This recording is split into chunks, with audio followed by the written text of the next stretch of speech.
Hey, look at you. Tracer just going, hey. Yellow pants. Right. Yeah. I still don't understand that whole thing with like, too sexy of a pose, and like that's a whole different topic. I mean, did we even talk about that on the show yet? Buttgate. I don't. Yeah, I think we might have mentioned it briefly. I think that's all the mentioning I want to give it. Yeah, that seems fair. Yeah. But yeah, some beta stuff going on right here. Right. Which Yeah. actually, crazy enough, the beta just ended up being that's just the game. Like I mean, it pretty much had everything that the game was going to have. Just everyone got to play it for a couple of days. Yeah, pretty much. Mhm. So yeah, not to date this real quick, but we've been so busy with different things that we didn't get the chance to really post this until the game just came out today. And so far, it's definitely, as you said, Andrew, it is so much more of the beta, but even more so, it's just more fucking Bastion and way more Genji. Or Yeah, actually, it's half and half. Yeah. I think it's always troublesome when you run into teams that are coordinated, and not only are they coordinated to have a good balanced team, but they're also coordinated to where they want to have just a dumb team like all Reapers, or we're gonna do all Soldier 76s. I mean, Soldier obviously this 76 game. is my boy. I mean, Soldier 76 is definitely the best shooter guy to play in this game for sure. But the crazy thing about this game is it just seems like every character is overpowered. And like you brought Bastion, yeah, Bastion is a very powerful character, but I feel like all characters feel overpowered, and there is a balance to it. The best I could disagree with you there. to me, I feel like the best comparison I've heard to Overwatch is it's like a fighting game, where each character may seem overpowered against other characters or against other objectives, but there is a counter to it. There is a character that can balance the other character's abilities. So often people go in here thinking, well, I'm going to play a tank character, I'm going to play an attacker, and they're not really playing it to its specific style. Like, you have to remember that Overwatch, although it is a shooter, there's a lot of MOBA qualities to it. There's lane control, there's, utilizing specific abilities to do specific things in the gameplay, in the meta game. It's not just, hey, let's play a Team Fortress style shooter. It's so much more than that. And I guess the good thing about Overwatch really is being utilized like that, though. Like, and that's great. Alone, and that's the best thing about it, that you really don't have to play it like that. But I think that's like in like the end game, like when people are playing this months from now, that's the kind of high level gameplay you're going to be seeing. But if you want to jump in just casually and just play as a guy that shoots stuff, you can do that too. Like you can definitely do that. Yeah, but I don't know. I was a Bastion hater. Don't get me wrong. Playing the beta and just the initial first day stuff, the Bastion stuff has been pretty god awful. But I don't think he is like super overpowered. I think there is a way to counter it. It may be harder to do, but I think it's still possible. You know what? I anticipate nerfs though. Like I tweeted earlier today, man, the salt online is fucking real. Like Twitter is like a spice trade. No one, I don't know. I don't think anyone has had necessarily very encouraging opinions towards how they feel with. I think that the game could definitely use some more balance. Just the fact that everyone can just be one character. That, I mean, alone that screams in balance, and I guess for the pure casualness of it, but I feel like there should be some sort of online restriction of some sort. Or maybe just maybe specific modes have to have specific balances to the teams. Like you could play arcade mode and play with any character you want, or something like that where it's a little bit more of a casual approach. If you're playing more like actual ranked stuff, then maybe making it to where you have to play a specific build of a team. That's perfect. That just alone. I mean, and they could. I think they're gonna find this stuff out. I mean, this game is just now released. I mean, they're gonna find this stuff out through gameplay, and they're gonna, obviously, probably have responses and patches to maybe, balance it more. But I don't know. How do you feel about the gameplay so far? Do you feel like as a casual player you can jump in and really get into it, or do you have to know a lot of FPS it's a little stuff? fast for a casual player, but it just depends on who you're playing with. Like, the reason why I love like that right there, Soldier 76 is dope to me. He's the fucking red mage of Overwatch. That the great in a thing about sense. attackers, a lot of attackers in this game are very self-sufficient. Like they can get in and do damage. They can kind of hold up for themselves. Like they don't necessarily need the healer to come and really protect them. That's kind of more like a healer tank combo that you have to worry about in this game. So attackers can definitely be a little more self-sufficient. Like obviously Soldier 76 has his self-heal ability. Well, it's not even a self-heal. I mean, if you use it in conjunction just right, you can heal your teammates around you. Like, there were plenty of times, especially under Bastion Assault, where it was just like, oh, over here, running around like a fucking headless chicken, just like trying to get the attention. Because like I don't like using headsets, but there are time I'll pop on. I'm like, hey, like I'm totally on point with my healing. If you guys really want to like get in on this madness, and I try to position myself just right. Now Tracer is weird in a sense where like if you get good with Tracer, oh man, it is so hard to counter. I'm still like, I always have this like degree of apprehension when I come across a Tracer and immediately just unload. So we're gonna try fucking Genji, which yep. I'm super all about like the speed and the fucking athleticism of being able to essentially traverse almost the entirety of the terrain in most stages. Yep. So that way I get, cool little opportunities like this. But man, he's just weak as fuck in close combat. And like I know that sounds weird saying that because he has a sword ability or whatnot. I can't get that shit to land. I feel like his main thing is he can't really be played much as an offensive character. He's definitely more defensive with his how he can kind of like deflect attacks with the sword. He can use the shurikens for more like I guess kind of more creating a scenario where he can get out of a situation. Like the shurikens are good, but he kind of uses it to get out of an area and kind of recover. I just love how like Genji, like especially after watching the animated shorts, how Genji is the perfect counter character to Hanzo. Like there is like reasons why characters are good against other characters. It's not just the balance of the game. It's like that's the backstory, which I know the backstory of this game is kind of non-existent if you don't watch the animated shorts or read any of the information through digital comics or anything like that. But I like that. I like that the story does give a reason for the characters being good or bad against other characters. But like you said, you don't even have to play it that way. You really don't. You can just be, that guy looks cool, I'll play him. Yeah. And then you can totally do that. It's totally fine. Yeah, just land. Fucking. See, I do. It never works. It There never you go. works. Got one there. Fucking sword, man. The thing is worthless. Yeah. Best thing about the payload, especially like with this Of course, I specific was mode. killed by fucking Hanzo. I'm sorry. Yeah. Go on. I'll say the payload. I like how with the payload that, obviously it's going to be difficult trying to get that to the point because you're kind of just out in the open. But you can actually like put turrets on there. You can use I think it was, I can't remember the guy's name. The guy with the big shield, Reingard, maybe. Yeah. You can actually put him up in the front and kind of have his shield to protect the payload. It just, I don't know, there's a good balance to that where it looks like you're out in the open, you're defenseless, but you can use that as like a diversion almost. You can kind of create scenarios. Yeah, this game is Blizzard has no reason to be making games like this, and I feel like them doing this is just kind of crazy. Like I'll gush over Blizzard anyways because it's Blizzard, but even if I were being more objectful, I'd still have to say like you got. Oh, I mean, yeah, we are. Yeah, I guess our website's never really been objective, have we? No, I haven't. I've been money hat since day one. You guys have been totally fine. But no, it's but go on. It's definitely just something about like I feel like they take a genre and just say, okay, we want to do something like this, and they tend to do it, if not as good as the genre has done before. They sometimes can do it better. I'm not gonna say this is the best team-based shooter, but it does some things right. Man. Yeah, sorry about your Genji there. Dude, just Even with the ultimate. Mm-hmm. Right? Like, all right, I can't let this go. I'm gonna try it again. All right.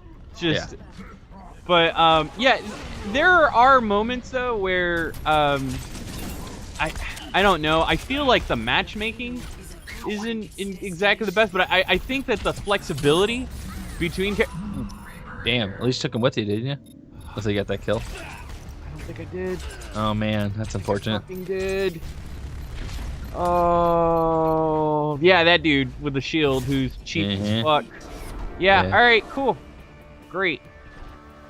And then this awesome ESPN play of the game kind of thing right here. Another Genji. Yeah, a better Genji. A much better Genji. Yeah! It's his ultimate, yeah. Go figure. Just fucking how? How? Every time I do it, I miss. I miss fucking, like, insanely. There's gotta be, like, I don't know. I guess there's some, like, fucking, like, esports draw distance that I'm just, like, incapable of fucking determining.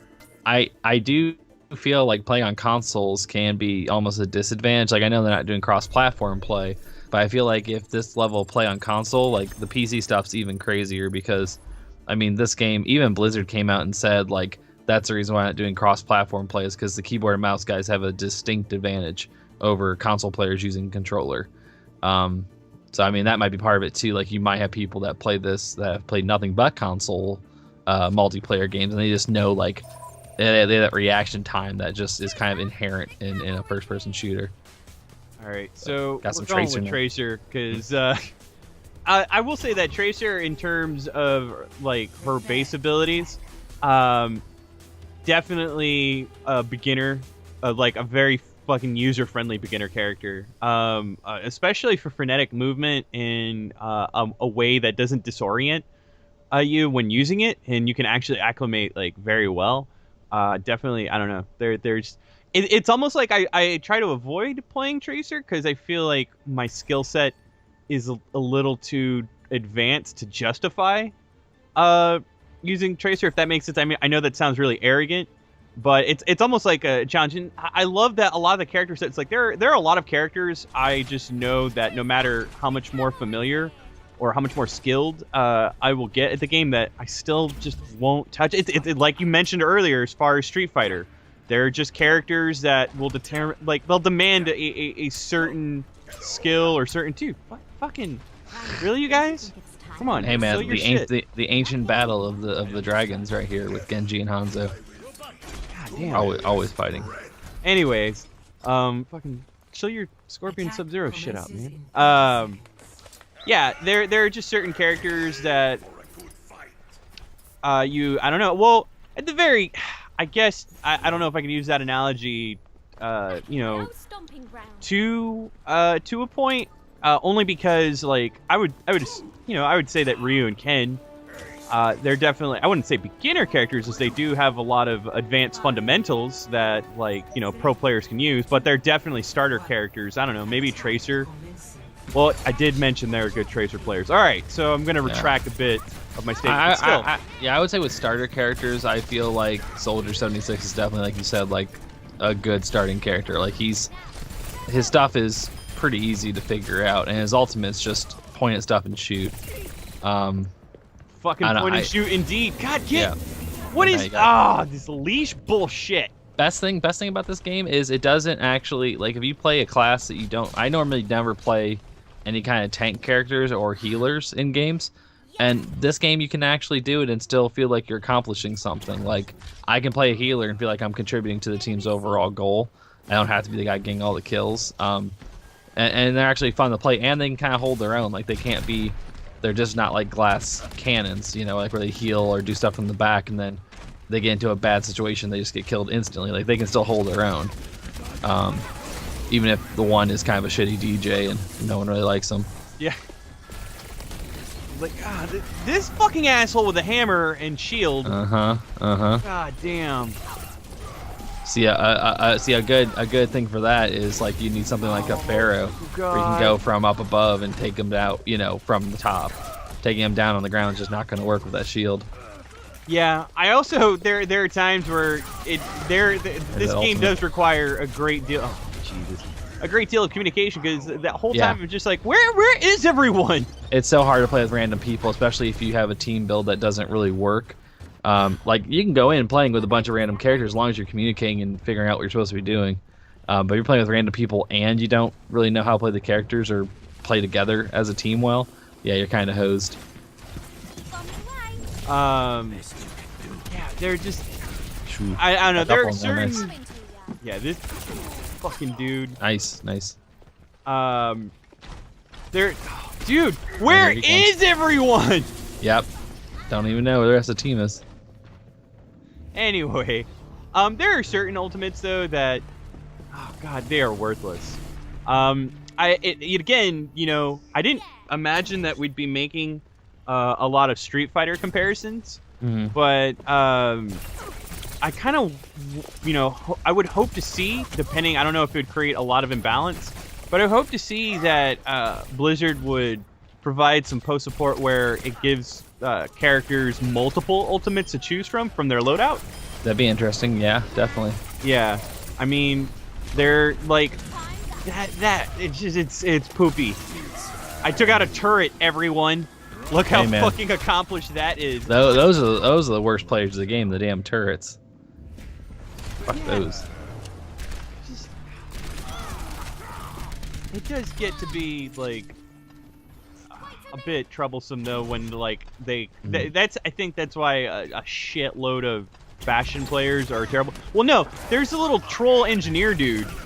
Oh man, just Junkrat. Yeah, no, Junkrat's the he's on the wheel. Is it the guy that the T in his name, like Tar? Yeah, he looks like a troll. He's like a prototypical Blizzard character. Oh, it's a dwarf. Yeah, I think it's a dwarf character. Yeah. No, he his turrets. I said troll. Suck. I'm so sorry. Yeah. Your fancy tropes are all the same, basically. Oh my Pretty god. much. Yeah. Ah. The worst, I know. Playing a bunch of the beta, I really got into playing as Roadhog. Like I said, I don't really normally play as tank characters, but Roadhog was really satisfying. His ultimate I didn't like though, because his ultimate is like a Gatling gun kind of thing, and it's only really useful if you can get into an area where people are kind of pinned down, and if you use that ultimate, you can just kind of like just take them out. Because if you use it and it's kind of in an open area, it tends to more often push the enemies away because of like the rapid fire of the Gatling gun. You kind of push them out of the way, or don't really do a lot of damage, you know, initially, like right up front. And that's the thing I had problem with, was trying to use my ultimate effectively. But he has that hook mechanic where he throws the hook and chain out and pulls people in. That was super satisfying, especially if you pulled it off on someone that wasn't expecting it. Like the funnest thing to use. It was so good. No one. Wow. You know? Alright. Cool. Let's see. Now you're going with this guy. Yeah, I'm going with him. Fuck it. Yep. Throwing some turrets out for people. I'm so sick of this poop. Torbjorn. Bjorn. Torbjorn. Yeah, that's his name. Nailed it. Isn't that like the guy from the Muppets, like the chef? Yeah. Okay. Sure. It's him. Yeah, Wow, so... Speaking of like cartoons and other childlike things, how do you feel about the aesthetic of this game being more like almost like like a kid's like superhero cartoon or like a Pixar movie? Oh, I definitely enjoy the presentation. Like I would have to say, like it definitely took like a lot of cues from like Team Fortress 2's more, I would say, nonsensical approach in its aesthetic, but it like took it in a way where it definitely gave like a sense of charisma. Like I would say charisma and substance versus like Team Fortress 2's more just happy-go-lucky bullshit nonsense where like, you know, there's this loose idea and then they you know, it's super tongue-in-cheek and Valve just runs with it. Here there's an implicit world and people in it that matter, and there's like something, it's got like a very G.I. Joe feel to it. So I definitely enjoy it. The shorts I haven't been able to stay on top of, but They're so good. They're so good. That's all I've been doing really in the last week or so, has been trying to catch up and watch those. Yeah, I'm surprised. Like, I wouldn't be surprised if Blizzard took more of the Iron Galaxy, like, or Double Helix, I'm sorry, Killer Instinct approach. Like and a bunch of reveals. Yeah, and just slowly started adding more lore and context, especially if like there was a season pass. And you know, those shorts, if they keep them consistent, could definitely be incentives just for the season pass in general, or even just, I don't know. The good thing about Overwatch is because the fact it is a full price retail release and they didn't go with the free to play model, at least for the foreseeable future. I don't know how long this would last, but they're going to be doing all the characters and maps for free. It kind of like, that's the reason why you pay $60 up front to get it. That way you're not paying for the game and also paying for the content. Like, they're not going to make you do both. I kind of feel, yeah, I mean, I know that, but in the very same breath, I mean, we've seen, I mean, it is Blizzard though. I mean, I think if anything, they'll maybe release an expansion to it, like they do with Diablo and other games they make, where it is new content. But I feel like they'll support, at least initially, the first year or two, this game with free content, like they do with Diablo and stuff like that. I you know, we can only hope. Yeah. Turrets, dude, they're everywhere. Mm-hmm. What is this? Go away! God, 3. Look at how many of those are set up in that one spot. Jesus. Right? And I dashed right into it. Look. A little bit overkill, yeah. Oh, hi! These look fun. Yeah. Nope. It just took me a while to recognize it. I'm just kind of like surprised that Blizzard didn't really use more. Like, I guess if you didn't know Blizzard was making this game, you wouldn't know it's a Blizzard game, because they don't really. They try to usually like self-reference in their other games. Like, here's other characters from Blizzard. The Stormcross promotion was fucking dope. Mm-hmm. I really enjoyed that, and I don't think we'll see that in the console version, sadly. Yeah. However, well, I don't know. I feel like Heroes of the Storm, its interface is so friendly to the point where, I mean, maybe it could play on console, yeah. Yeah, and there are already MOBAs on fucking console. That dragon, man, holy shit, dude, just goddamn. So, anyway, I could only say that I've done better than what was showcased here, but fuck it. I mean, you're definitely gonna have your off nights, but it's still very accessible to the point where, like, there's so many options and so much flexibility that, like, experimenting feels rewarding still in some aspect. And yeah, I mean, people are talking about it for a reason. Get in on Overwatch. Yep. I personally enjoy it a lot. Yeah, it's out now. This latest Play video from Press Pause Radio was brought to you by Audible.com. Get a free audiobook download at www.audibletrial.com/presspauseradio, and you can get access to over 100,000 titles to choose from your iPhone, Android, Kindle, or MP3 player.